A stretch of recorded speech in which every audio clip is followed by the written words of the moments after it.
have some fun. We're gonna talk. We're gonna open up. But what it is I like your definition to designate a trait to someone, or to use a word or phrase to describe someone, to give them a characteristic that you want them to have, and or that you put on yourself.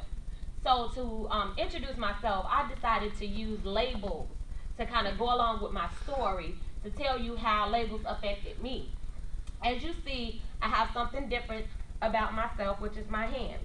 I have full movement in my right hand, limited movement in my left hand. I have 4 fingers on both hands. And I do say fingers because I really don't have thumbs. When I was born in 1981, get it off of me, I was born with a disability. So instantly I was called disabled. And what I was born with was a condition called club hands. And what club hands means is that I was born with all 5 fingers, but my thumbs did not have bones in them. Therefore, the doctors decided they needed to cut off my thumbs and move all my fingers over one place. However, when they decided to do that, the nurses told my mom to reconsider it because they didn't think I would be no good. So I wasn't supposed to be anything because they had to have do 6 surgeries on my arms and my hands. Therefore, they're like, how she's going to be able to do anything, how she's going to be able to write, drive, or do anything that a normal person do. So they put the label of me of no good. And my parents didn't listen. They said, we're going to still give it a try, and we're going to let her go through the surgeries. So I had a total of 6 surgeries. I had 4 on my left hand, 2 on my right. The more surgeries I had, my parents noticed that it limited the movement in my arms. Therefore, they stopped the surgeries after the 6 surgeries. So I started growing up as a normal child. I was supposed to wear braces on my arms. I wouldn't. I'm the baby of 9 siblings. So I was trying to play, live a normal life. My siblings didn't care that I looked different. They treated me like a normal child. So I thought I was normal until I went to school. I went to kindergarten. I went to preschool, normal schooling. But then when I went to public school, I was told that I was mentally incapable of attending a regular public school. The school board, Chicago's Public Schools Board, told my parents that they should send me to a school for children with special needs. They didn't want me to have to deal with anything, or they didn't want the teachers to have to work too hard at helping me out because I look different. So she might need some help writing, and she might need some other type of help. So they labeled me as mentally incapable to go to public school. My parents, however, knew that for the last 6 years of my life, I was what they called normal, what society considers normal. They saw me write, they saw me play, they saw me talk, they saw me learn. I knew how to write my name by then, so they fought for me to go to public schooling. They took me out of school for the whole first year, well, for first grade. The school board did. They made me go through play therapy, all these different exams to prove that I was what society considers normal enough to attend a public school. I passed every exam they threw my way, and at the end of the exams, I was able to go to public school. And because I missed all of first grade, I had to start back at first grade. So I would have been in second grade, but they took me out, so I had to go back to first grade and start over. And so I was operating as a normal child. I was doing everything as a normal child. And around 4th grade, there's some seats up here, kind of scattered around. Around 4th grade is when I realized how cruel kids were. That's when I realized maybe I shouldn't have been in public school because kids are cruel. In 4th grade, I finally got stable in the school, and I was getting bullied by a girl who felt that she can beat me. It was like she looked different, I can beat her. You know, sometimes when people see someone that looks different, if they think they can attack you, they will. And then there was a guy who had a difference as well, but his difference was, I guess, more normal, more common. So he created this name for me called Four Finger Nina. So he'll go around school, Four Finger Nina, just so that people wouldn't pay attention to him. So what I did, I learned how to get back at him. Not to be mischievous, but to show him I see what's wrong with you. Now, Charlie had an eye condition, but Charlie didn't wear glasses.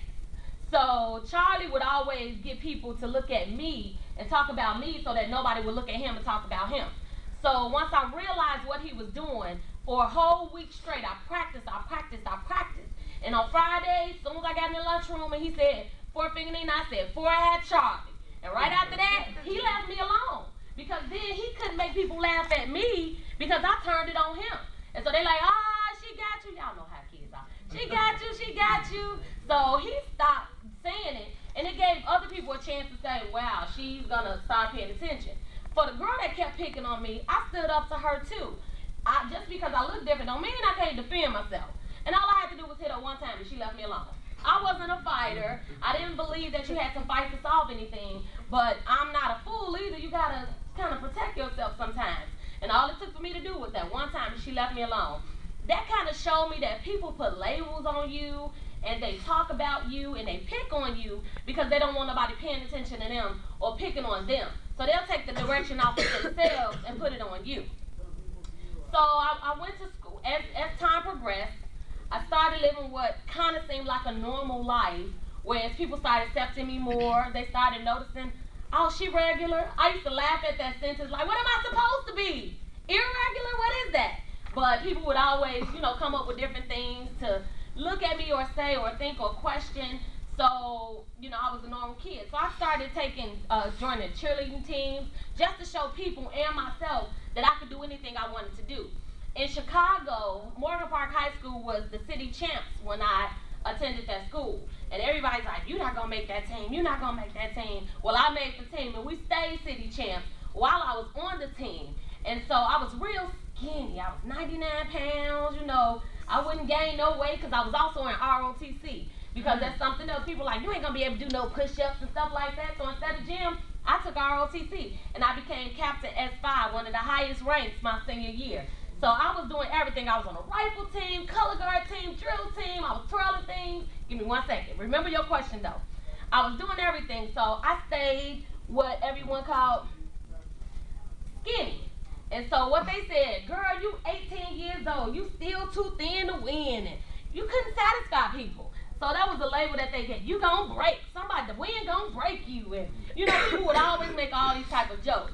So I went off to college, and I went to the University of Illinois at Urbana-Champaign. And when I went there, I started eating college food. And started going to IHOP was on the corner, and Papa John's, and so I started eating. I wasn't dancing. I wasn't doing the things that I used to do. And so because I wasn't doing those things that I used to do, I gained weight. And because I gained weight, I went from skinny to fat. Now take it, I don't think I'm, too big, but because I was much bigger than I was when I was 99 pounds, they considered me to be fat. And after that, I'm like, I can't satisfy y'all. When I ain't have no weight, I was too skinny. When I gained 40 pounds, I became too fat. How about you worry about your weight? I worry about mine. And after that, people stopped talking about my weight, especially one of my aunts. She loved to pay attention to the weight. And I don't know why, but, that was her thing to do. So I, again, was having what I considered a normal life. I started my own nonprofit organization called Touch, which stands for Touching Others Using Christ's Help, to go out and help families reconnect, reunite, do different things. And so as I was working with Touch and working through Touch, I started living, a normal life. And in 2008, I lost 6 close relatives. I had just moved into my condo. I had a nice job. I thought I was, having a good life. But I started experiencing loss. And one of the loss was my niece. And my niece was like my baby. That was like my child. So losing her kind of really brought me down. It brought me down so far that I kind of went through a stage of depression and stopped caring as much about who I keep around my surroundings. And so I started dating this guy that was not for me. And he, did everything that wasn't nice, wasn't good, but I still dated him. And so I was labeled as stupid and foolish. But the thing is, those labels were given to me by people who were doing the same thing I was doing, dating the same type of guys I was dating. But, it's easier to call someone else a name so that you don't have to look at yourself or examine yourself. And so I started to realize that this wasn't the person for me. And I let them go in 2010. But you can never satisfy people, right? So they found something else to talk about. My business wasn't where they wanted it to be, especially a few family members. And so they labeled me as a failure. Like I would never achieve my goal. I would never be able to do what they think I should do or what I said I was going to do. And some of the other labels that were put on me was not good enough.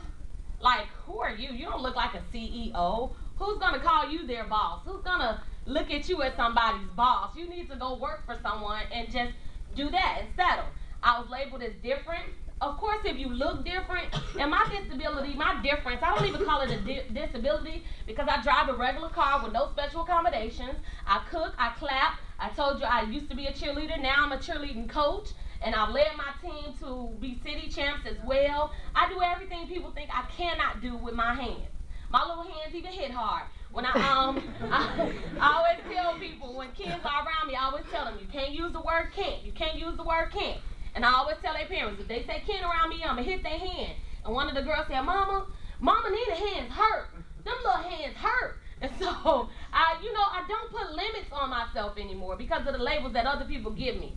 Some people get to know me and they be like, you don't walk funny. And I say, well, am I supposed to walk funny? And they're like, well, most people with a physical difference, they walk funny.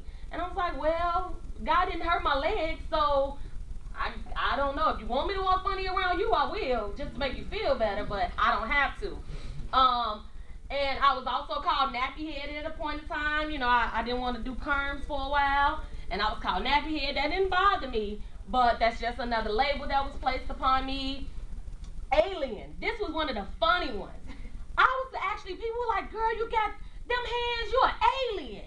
You got them hands, girl, you was an alien.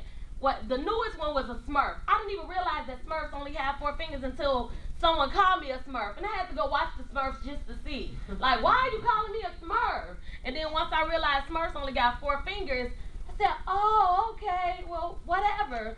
And then another one was, and I don't even know how to say this one, but I had a pregnant woman that would always run from me. And I had no idea why she would run from me. I'm used to kids running from me. But an adult, and I come to find out she didn't want her child to come out with hands like mine. So sometimes it's not young people that don't get it. I find more adults that don't get it than I find youth that don't get it. So she would... All right, Jesus. Making it intimate. And